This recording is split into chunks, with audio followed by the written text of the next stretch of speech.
Dalam rangka memperluas pengembangan kota dan konektivitas antar dan dalam kota berdasarkan buku saku IKN, tol laut dengan teknologi modern jadi bagian infrastruktur. Nantinya, ini akan mempermudah mobilitas dari kota Balikpapan dan sekitarnya menuju ke ibu kota negara yang dipisahkan oleh Teluk Balikpapan. Menurut Satgas Pelaksanaan Pembangunan Infrastruktur Ibu Kota Negara Kementerian PUPR, pembangunan tol laut dimulai di tahun 2024 ini. Tapi pertanyaannya, kenapa harus jalan tol laut yang dibuat? Mengingat nilai proyeknya yang fantastis.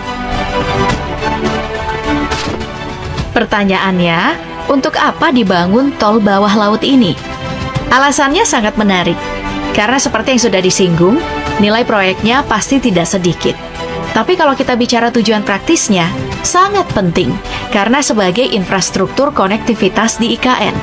Pembangunan dilakukan untuk mempersingkat jarak tempuh masyarakat dari kota-kota sekitar seperti Balikpapan dan Samarinda yang dipisahkan oleh Teluk Balikpapan ke Kabupaten Kutai Kartanegara dan Penajam Pasir Utara yang jadi lokasi IKN.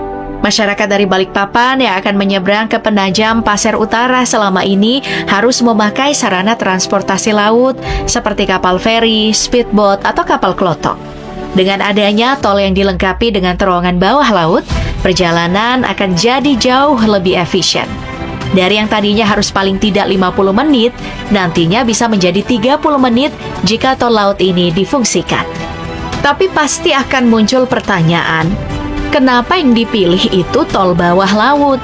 Kenapa bukan jembatan? Mengingat lebar teluk hanya sekitar 5,7 km.